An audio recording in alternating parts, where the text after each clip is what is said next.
I am Francisco Fullana. I am a violinist, originally from Spain, from Mallorca, and now living in California for the past couple of years.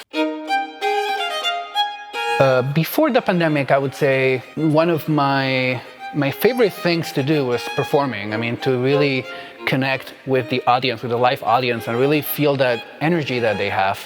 Now, what I've been focusing more on, due to that lack of connection, is connecting with the composers and to the way they thought of their music or what they were trying to say with their music. And how, as a performer, you're a bit of that, you're channeling that message to the audience or to the listener if it's a recording. Bach is really, I would say, the cornerstone of his 6 sonatas and partitas, the cornerstone of the whole solo violin repertoire since then. I mean, for almost about 300 years now.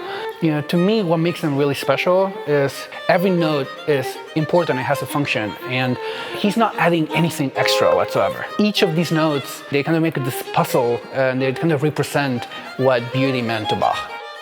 Bach's music just brings us back to that purity and that essence of what's beautiful and what makes us human, or what makes a human being so special. He wrote it for it to be played in a smaller space and with a violin that had gut strings, that have a different kind of bridge, a very different bow. One of the amazing things about gut strings are the colors that you get. I mean, there's just a certain almost fragile quality to it, vulnerability in certain places. And like, for give you a perfect example, is the very middle of Chaconne, when the D major opens up. It's so intimate. To be able to get that sound that the gut gives you, super useful. And it just feels so natural when you're playing solo Bach. When you're playing on a Baroque bow, it just creates exactly the kind of shape that you want without having to do anything, without having to fight it.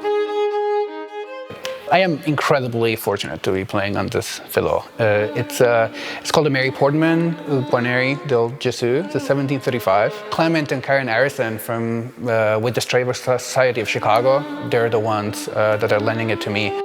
In this case, it just happens that it just matches perfectly with my personality and the way I like to play the instrument. It's just very, very physical, with a lot of movement. Fritz Carlos, I think he got it around 1898 and played it for a few years.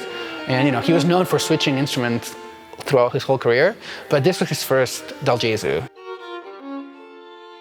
So the main album just opens up with Isai's second sonata, and it's like this just rupture. Yeah, it starts with the very beginning of the Bach E major partita, but just takes this twisted turn, this insanity of just really racing to the end, and that race to the bottom almost, like race to hell. The idea with the Baroque side, the Bach side of this album, was to really just crystallize this moment in my journey and the relationship with myself and these pieces, the sonatas and partitas. It's like that's like the yin, and then Isai is like the yang. It's like incredibly dark, incredibly almost like a rupture. I mean, it's crazy. Like it's just really dark and really dramatic. But at the same time, he's still taking quotes from Bach and a lot of the structure. Isai, the way he writes, is just so much obsessing over this extreme virtuosity. I mean, really obsessing with the technical aspect. There's this kind of tension and anxiety through most of his writing, through all 6 sonatas. And the more you put your emotions and your primitive, intuitive side, the better it comes out. If you think of Bach as eternal music, and Isai as in the moment kind of music.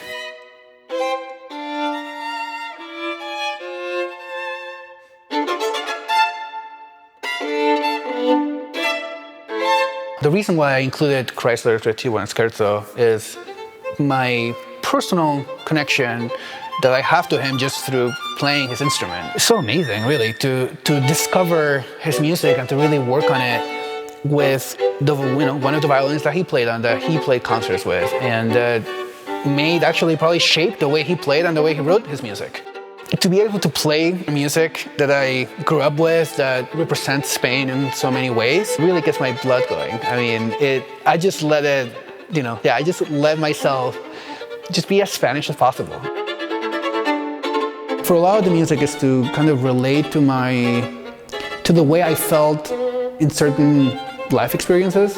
What I really try to channel and to really understand is not just like, oh, I was there, or like some visual of it, but actually how I felt in that moment, and kind of incorporate the piece I'm working on or recording or performing into my into my life story, I guess you can say.